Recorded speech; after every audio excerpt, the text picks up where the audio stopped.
David Helman. Hey fellas, how's it going? Good, man. Terrific. What are you learning about your football team? Is anybody coming out of the draft room and whispering to you what they're going to do? Actually, I literally ran into Chris Hall while I was on my way to call y'all, but he didn't want to tell me anything. No time Not to that I chit blame chat him. with you? No time to chit chat. There's less than a week to go, or I guess exactly a week. Either way, but I'm not giving up hope yet. I got a few more tricks up my sleeve, and maybe try to figure something out between now and then. So is you're going to figure something out. What's your angle going to be to figure something out? My angle just to be as nice as possible and hope somebody feels sorry for me. Probably that's. It hasn't worked all those years we worked together. They hated us. You know that. But they also hated me more than you. Who know things like knowing more than you. So like maybe if you can, you kind of gotta play it up like you're a helpless babe in the woods, and maybe they'll take pity on you. That's usually my strategy. Ooh, I like that. Good one. Now, David, I've always wondered, was Broadus really hated over there, or is that a lot of his imagination? It's about 50-50. I mean, Brian's imagination runs wild, but no, I mean, the fun thing about this job is like everybody knows where you work, and they also pay way more attention to what you say and write than they want to let on. And Brian is honest to a fault. You got to give him that. If he's anything, he's very honest. So he definitely he had his fair share of detractors here. That is completely true. But maybe it's not like there was an assassin waiting around every corner like he likes to make it out sometimes. Dave, I remember times when I would be sitting there and I would send you my work and you would be reading it and editing it. And you would stop and you'd look at me and you go, "Do you really want to say that?" He would. Yeah, he would ask me honestly. He's like, "Do you really want to say that?" And I would say, "Yeah." I did I say it incorrectly? He goes, "No. I just want to make sure that when I type this, that I say it the way you meant it to read." And you were always good about that. I appreciate that. Trying to protect you from. I learned the art of diplomacy. Like you can get your point across, and still like maybe you can bury it in the subtext of an article, or just say it very, kind of soft spokenly, and just kind of try to sneak it by people. But Brian he's just throwing a 4-seam fastball right at your dome. He's like, "Here's what I think," and yeah, I mean. I know a few occasions of where players had strong feelings about his assessment of their play, or, I mean, Brian, you have to, with all the hours you filled on the radio, you have to have told the story about how Jason Hatcher came to find you, right? No, I don't think I've heard that one. No, that's when I told him and Orlando Skandrick came together, and we were. Like I said, I mean, Brian has been known to. Well, you were sitting there. Why don't you tell the story? Tell the story. You were sitting there. Well, no, I was back in the locker room actually. Oh, I thought you were sitting there. I went back to the locker room for media access, and while all that was going on, Hatcher and Skandrick came back to your office and were like, what the hell's your problem? Yeah. And if I remember right, I think it was Skandrick was basically just there to watch the fireworks. Sure. And I don't remember what you said about Hatcher, but I told Skandrick to get the hell out of here. It's not your deal. I told him you could get out of here. Get in the fight or get the hell out. No, you went wide open on him. Skandrick was looking at me he was like, "What are you going to say?" That you need to get your ass out of here. Is what you need to do. This is between me and him. Man, even just thinking about just calling in to shoot the breeze with y'all on a random Thursday, pretty much every time I call into the Fan. Maybe I'll walk to the mailroom or I'll go down to the cafeteria or whatever, but somebody's always like, "Oh, I heard you on the Fan today." And I'm like, damn, everybody in this building really listens more than I give them credit for. And so, yeah, I mean, you never know who's going to take issue with what you have to say. That's for damn sure. I had Hatcher's teammates telling me that he was a selfish SOB. And so I said it. I mean, I might have been on one of those shows on the station, just, you guys popped me on and we're talking and all that, and I brought up Hatcher and this, that, and the other, and his, like I said, his own teammates said, because he was dealing with that whole thing with getting ready for, talking about bad tape and free agency and all that. Did you name the teammates? Contract year. Yeah. No, I did not name the teammates. Okay. I did not name the teammates. But that's, Do you feel he should have, Lucius? I don't know. I just wanted to know some context to it. I just want to know how it went. It's all juicy right now. No, man. It's all, I mean, hey, you know what? Like I say, it wasn't just one, Lucius. It wasn't just one. So if you want me to go a little further there, I'll be happy to tell you who told me afterwards. But like you said, yeah, he was one of those guys that had several guys come up to me and, we're talking about that. And I was like, fine. And I made mention of it. So what, he was hunting sacks?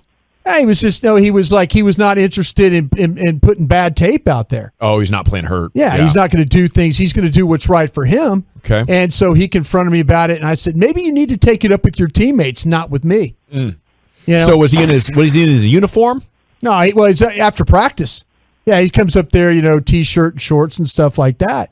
And I'm like, you could get all mad at me, but you might want to talk to your teammates is what you might want to do. I like how you handled that. Well, it's so true. Did he leave going, yeah, he left. He's like, well, you know what, okay. And I'm like, fine. And from that point on, I mean, it to me, it wasn't worth it anymore. There's, like I said, I made a mention, your teammates don't think you're putting it all out there. Did he play the next week? No, he played. Yeah. But it was like I said, I mean, but he ended up taking a big old deal with Washington and never did anything from that place. All right, it's David Helman, DallasCowboys.com with us. I'm glad we got to the bottom of that. That's a great story. So, Dave, if they don't get an O-lineman in the first, how do they go about improving their offensive line, and do you think they could still do it? I think it becomes challenging. We actually talked about that with Brian on the draft show today. I don't know how much I love the depth at the offensive line positions. I mean, there are definitely guys that you can find, but I think it becomes trickier. And then it makes me wonder, funnily enough, like offensive line is one of those positions where veterans kind of sit out there for a while. And just as an example, I mean, Ty and Secchi, their swing tackle from last year, is still sitting out there. I think they signed him around this time last year. So there are ways you can address that in free agency, even still. Like, I think there are decent players that are still, sitting around waiting to see what happens in the draft. So, second round, I think maybe even third round, there's stuff you can do to address that if it doesn't happen on Thursday night. But depending on what happens, it makes me wonder if they would turn toward free agency to try to grab an older guy or two. Yeah, we were talking about David this morning, and I brought up on the show earlier today was Eric Flowers. And we all you and Bobby and I were kind of kicking that around, the guard. Yeah, exactly. And, I always joke, that is a name, Eric Flowers has played a long time in the NFC East. I think if you told a Cowboy fan that they were going to sign him, they would be like, oh, my God, what are we doing? Why? But that's a guy that's played a ton of football. I think I looked it up earlier in free agency. I mean, that's a guy that started 100 games, which is just an enormous number for an NFL player. So clearly, he's figured it out somewhere along the way from when he was kind of a bust of a top 10 pick.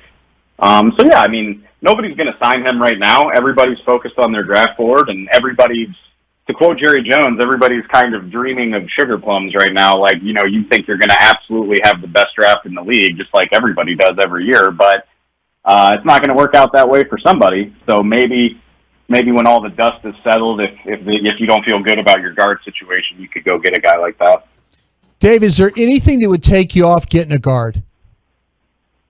Yeah, if Jameson Williams is sitting there at 24, me, David Helman, personally, not the Cowboys. Yeah.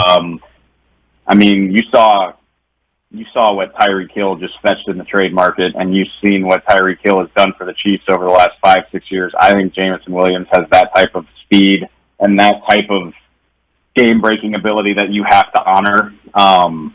I would absolutely draft that guy, or maybe even if George Karlaftis, the Purdue defensive end, fell all the way down to you at 24. If I really don't think this would happen. I think we can let go of the idea of Derek Stingley falling, but if for some reason he did, I think you have to consider that. So yeah, I mean, that's the beauty of the draft, especially this draft, is I don't think even the most plugged-in person knows for sure what's going to happen, and I think there's a very good chance that a guy with a much better grade than one of your guards somehow manages to fall towards you. So you think that maybe they'll play the stack again for the third straight year? Do I think that? No. You said what would have to happen. Right. No, I don't really think that. I mean, like we talked about it on the podcast today, Brian. Like, sure. If you made me make a pinky toe bet, like if my pinky toe was on the line and it was getting the pick right, I would put my bet on Kenyon Green, the guard out of A&M. That is my gut feeling, but you know, I would have bet my pinky toe that it would be Patrick Surtain at this time last year, so you just never know. David Helman with you here, DallasCowboys.com. Are you ready for the draft, or do you have more players to watch? Oh no, that's the beauty of hosting the show is like I ain't watching 200 guys like Brian does. I let him do the heavy lifting, and I just try to steer the conversation. So I feel like I've got a grip on what I need to have a grip on, and man, I'm just ready to broadcast because, like we just said, it's like the most unpredictable 3 days of the year, and it's one of the most fun weekends of the year. Like I can't wait to get on the air with these guys and just sort of react to it all as it's happening live. What is your favorite draft coverage snack over those days? You know what's like Brian, I've worked with him too long. Like Brian, the whole feats of strength thing, like Brian just won't eat the whole time that we're in there. Okay, but no, actually, so there's a Rudy's barbecue up here in Frisco. And last year at Dane Brugler's request, I went and grabbed a sack of breakfast tacos for day 3. I think I might do that again. Like they do like egg and sausage, egg and brisket, egg and whatever. And like I just bought like a 10-pound sack of tacos and brought them into the studio, and we were snacking on those all day. So I think I might do that again. That sounds like a good tradition. Yeah, you do. And you remember, Dalrymple used to bring us that the sandwich, right? Which I would love to go get you a Stubbs out of, that was a long time tradition is that you get a Stubbs special. I never could figure out why he would bring me a Stubbs sandwich. Seriously. He was turning over the tape. Old traditions die hard, man. You do what you do. But look, I love you, but we gotta be in the studio by like 10 on Saturday, and Capel Deli is in Capel, so like sure. I'm not going all the way out there. And then no, you should. I just never could, and I never could figure out why he would show up, and he had a Stubbs sandwich for me from the Capel Deli. Like to bring I think it's a heart attack on bread. We were talking about like you got a lot of enemies, but it was like a peace offering, just like you're kind of like I hate you 364 days out of the year, right? Yeah. Yeah, like I don't really like you, but here's this olive branch. Like we are still coworkers. There you go. Today.